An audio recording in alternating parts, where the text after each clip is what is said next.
दोस्तों, आज हम आपको एक ऐसी नर्तकी की कहानी सुनाएंगे जिसे सुनकर हर एक महिला ने तौबा तौबा की। पूरे गांव में हलचल मच गई और हर कोई हैरान और परेशान हो गया कि कैसे एक नर्तकी जानवर बन गई। भगवान ने उसके साथ ऐसा क्यों किया? आखिर उस पापी औरत का कौन सा गुनाह था जिसके कारण भगवान ने उसे इतनी भयंकर सजा दी? वीडियो को लाइक करें और चैनल को सब्सक्राइब जरूर करें। आइए देखते हैं दोस्तों। पुराने समय में काशी के नगर में एक नेक और सुंदर युवक रहता था जिसकी सुंदरता की हर कोई तारीफ करता था। इस युवक के माता पिता बचपन में ही स्वर्गवासी हो गए थे। मंदिर के पुजारी ने उसकी परवरिश की थी। जब वह बड़ा हुआ तो उसने अपना काम धंधा शुरू कर दिया। उसके घर में एक छोटा सा तोता भी रहता था। वह युवक अपने घर में गीता और वेद मंत्रों का पाठ करता था और तोता भी उसके साथ होता था। धीरे धीरे वह तोता भी मंत्र सीख गया और अपनी चहचहाहट में उन्हें दोहराता था। युवक ने उस तोते को हमेशा सच बोलना सिखाया और कहा कि सत्य वचन भगवान को प्रिय होता है। उसके घर के पास एक नर्तकी का घर था। वह नर्तकी बेहद खूबसूरत थी। एक दिन उसकी सहेली ने उससे कहा, बहन, तुम्हारे रूप पर पूरा गांव मोहित है। लेकिन वह युवक है जिसने कभी तुम्हें देखना भी जरूरी नहीं समझा। वह बड़ा ही नेक और भला इंसान है। मंदिर जाता है और सीधे घर लौटता है। वह नर्तकी सोचने लगी, यह कैसे हो सकता है? मेरे रूप को देखकर बड़े से बड़े सम्मानित पुरुष भी अपनी मर्यादा भूल जाते हैं। यह कौन है जो मुझसे प्रभावित नहीं हुआ? उसकी सहेलियों ने कहा, अगर तुम चाहो तो आजमा कर देख सकती हो। नर्तकी ने कहा, ठीक है।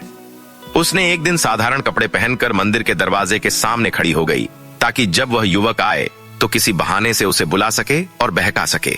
लेकिन वह युवक नजरें झुकाकर मंदिर में प्रवेश करता और नजरें झुकाकर ही वापस लौट आता। कई दिन ऐसे ही बीत गए, लेकिन उस युवक ने नर्तकी की ओर कभी देखा ही नहीं। एक दिन वह नर्तकी जानबूझकर जमीन पर गिर पड़ी। युवक ने जब उसे देखा तो पूछा, यह लड़की कौन है? वहां खड़े लोगों ने कहा, हम नहीं जानते, शायद किसी गरीब घर की है। युवक ने कहा, इसे उठाकर मेरे घर तक पहुंचा दो। उसे युवक के घर ले गए। नर्तकी सोचने लगी, पहला कदम सफल हुआ। अब इस ईश्वर भक्त युवक को बहकाना आसान होगा। जब युवक रात में पूजा करके लौटा तो वह नर्तकी उसका इंतजार कर रही थी। उसने आकर पूछा, तुम्हारी तबीयत कैसी है? वह नर्तकी कमजोरी का बहाना बनाकर आंखों से इशारे करने लगी। उस युवक ने कहा, आप मेरे लिए एक गैर धार्मिक महिला हैं और आपके साथ मेरा रहना उचित नहीं है। जब उस स्त्री ने यह सुना तो उसने कहा, मैं कहां जाऊंगी? युवक ने जवाब दिया, आज रात आप यहां ठहर सकती हैं, लेकिन सुबह आपको जाना होगा। यह सुनकर वह सोचने लगी कि इसे गलत रास्ते पर कैसे ले जाऊं, लेकिन वह हर प्रयास में असफल रही। सुबह होते ही युवक ने एक ज्ञानी ब्राह्मण से सलाह ली और कहा, मेरे घर में एक बेसहारा महिला रह रही है, मुझे क्या करना चाहिए? ब्राह्मण ने कहा, अगर वह सच में लावारिस है तो तुम उससे विवाह कर लो। आखिरकार एक दिन तो तुम्हें शादी करनी ही है। युवक ने घर लौटकर उस महिला से कहा, ब्राह्मण ने कहा है कि मुझे तुमसे विवाह कर लेना चाहिए। यह सुनकर वह स्त्री डर गई और सोचने लगी कि उसका इरादा तो विवाह करने का नहीं था, बल्कि वह उससे अवैध संबंध बनाना चाहती थी। उसने युवक से कहा, मुझे एक रात सोचने का समय दीजिए।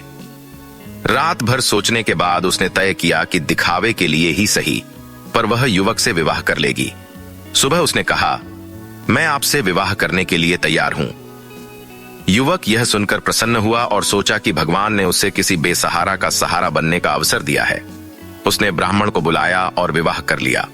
यह देखकर गांव के लोग बहुत खुश हुए। कुछ समय बाद जब उस स्त्री का मन भर गया तो उसने सोचा, अब मुझे यहां से जाना चाहिए।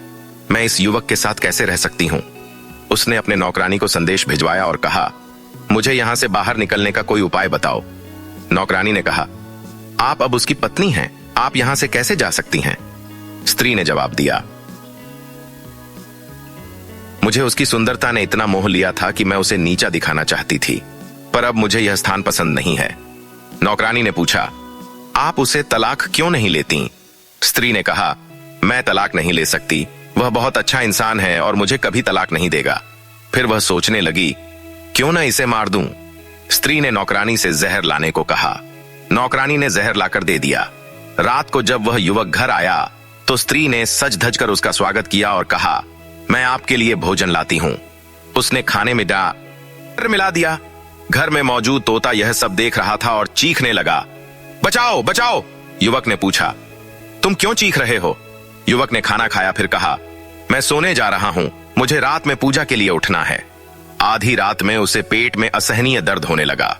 उसने अपनी पत्नी से कहा, मुझे लगता है कि मेरा अंत समय निकट है, ब्राह्मण को बुलाकर लाओ। युवक ने अंतिम समय में भगवान का स्मरण किया और उसका प्राणांत हो गया। उस महिला ने उस तोते से कहा, चुप हो जाओ वरना तेरा भी गला दबा दूंगी। उसने अपने सेवक को संदेश भेजा कि जल्दी से यहां आओ।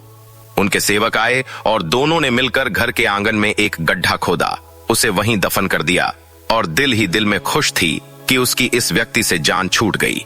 अब वह आजाद थी। फिर वह अपनी वेश्यालय और अपने अनैतिक कार्यों में लौट आई और वहीं फिर से गलत कामों में लग गई। मान्यवर दर्शकों, भगवान ने उसे एक जिंदगी दी थी।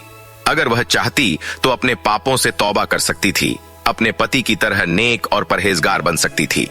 यदि वह चाहती तो अपनी आखिरत संवार सकती थी, लेकिन उसने अपनी दुनिया और आखिरत दोनों को बर्बाद कर लिया। उसने अपने हाथों से अपने पति को जहर देकर उसका हत्या कर्म किया। वह अब एक तवायफ वह एक कातिल भी बन चुकी थी। जब सुबह का समय हुआ, पंडित जी ने पूजा अर्चना की और देखा कि उनका शिष्य कई दिनों से मंदिर नहीं आया, तो वह परेशान हो गए। पंडित जी उनके घर गए और दरवाजा खटखटाया, लेकिन किसी ने दरवाजा नहीं खोला। पंडित जी ने सोचा कि शायद वह सो रहा होगा, लेकिन यह भी सोचा कि उनका शिष्य कभी पूजा छोड़ता नहीं था। पंडित जी वापस चले गए। जब दोपहर का समय हुआ तो पंडित जी ने फिर से देखा कि उनका शिष्य नहीं आया, तो उन्होंने किसी को भेजा, लेकिन उन्होंने भी यही कहा कि दरवाजा नहीं खुल रहा। शाम तक यही सिलसिला चलता रहा। रात के समय पंडित जी ने सोचा, मुझे खुद जाना चाहिए। वह अपने घर से बाहर निकले और फिर दरवाजा खटखटाया, लेकिन कोई नहीं आया। अंदर से तोता चीख रहा था, बचाओ बचाओ। पंडित जी ने समझ लिया कि कुछ गड़बड़ है और उन्होंने पूरा गांव इकट्ठा किया। दरवाजा तोड़ा और जब अंदर गए तो देखा कि घर खाली था, सिवाय तोते के। वहां कोई नहीं था और लोग यह समझ रहे थे कि पति पत्नी कहीं बाहर गए होंगे। रात के समय पंडित जी को बेचैनी महसूस हुई। उन्होंने अपनी पत्नी से कहा, मुझे ऐसा लगता है कि मेरा शिष्य मुश्किल में है, वह किसी समस्या में है। उनकी पत्नी ने कहा, नहीं, उनकी नई शादी हुई है, शायद वे कहीं घूमने गए होंगे। पंडित जी ने कहा, वह मुझे बिना बताए नहीं जा सकते। उनकी पत्नी ने कहा, आप परेशान मत होइए, सो कि जाइए। पंडित जी सोने चले गए, लेकिन उन्हें सपने में दिखा कि उनका शिष्य रो रहा है और उसके कपड़े खून से सने हुए हैं। पंडित जी जागे और यह सपना अपनी पत्नी को बताया। उन्होंने कहा, आप बार बार सोच रहे हैं, इसलिए आपको ऐसा सपना आया है। लेकिन अगले दिन पंडित जी ने वही सपना फिर से देखा और तीसरी रात भी वही सपना आया। पंडित जी ने फिर उठकर वजू किया और मंत्रों का जाप करना शुरू किया। जैसे जैसे वह मंत्र पढ़ते गए, वैसे वैसे राजक खुलने लगे। पंडित जी को बताया गया कि घर के आंगन में जाकर देखें। अब पंडित जी बहुत परेशान थे। वह और कुछ गांव वाले उस धार्मिक युवक के घर पहुंचे और फिर तोते ने फिर से चिल्लाना शुरू कर दिया। जब जमीन खोदी गई तो पंडित जी सदमे में थे। वे सोच भी नहीं सकते थे कि उनका प्रिय शिष्य इस हालत में मिलेगा और उसे कफन भी नहीं दिया गया था। पंडित जी ने सोचा कि कौन निर्दयी है जिसने इसे मार डाला और इस तरह दफन कर दिया। मगर भगवान की कुदरत देखिए, उनकी लाश ऐसी थी जैसे उन्हें अभी अभी दफन किया गया हो। उनके चेहरे से रोशनी चमक रही थी। उन्हें देखते ही पंडित जी ने अपना सिर पकड़ लिया और नीचे जमीन पर बैठकर रोने लगे। पंडित जी ने देखा कि उनकी पत्नी यहां मौजूद नहीं है, तो सबसे पहले उन्होंने अपने शिष्य से श्राद्ध कर्म कराया और उनकी अंतिम संस्कार की व्यवस्था की। सब लोग इस बात से परेशान थे कि आखिर इस युवक को मारा किसने इसे हत्या कर दी। पंडित जी उनके घर में आए और अपने शिष्य को याद करते हुए रोने लगे। पंडित जी की दर्द भरी आवाज वहां मौजूद तोते ने बड़ी खामोशी से सुनी। उसे यह लग रहा था कि वह तोता अब कभी नहीं बोलेगा, मगर भगवान ने उस तोते को बोलने की ताकत दी और उसने कहा, वह औरत एक वेश्या थी, अत्याचारी थी। वह उस युवक से बुरी तरह से संबंध बनाना चाहती थी। वह तो शिकार के रूप में आई थी और सबको मूर्ख बना लिया। उसने उस नेक युवक से विवाह किया और जब उसका दिल भर गया तो उसे जहर देकर मार डाला। अब वह बुरी औरत अपने पुराने रास्ते पर लौट गई है। इतना कहकर तोता शांत हो गया। पंडित जी ने उसे अपने घर लिया और उसके बाद कुछ शिष्यों के साथ पंडित जी उस वेश्या के घर पहुंचे। पंडित जी वहां जाकर गुस्से में चिल्ला रहे थे, जैसे वह उस औरत को सजा देंगे। उन्होंने कहा, बाहर आओ। पंडित जी अंदर नहीं जाना चाहते थे। पंडित जी की आवाज सुनकर उस वेश्या की नौकरानी रोते हुए बाहर आई। पंडित जी ने कहा, तुम उस नेक युवक के गुरु हो, तुम जानते हो ना कि क्या हुआ?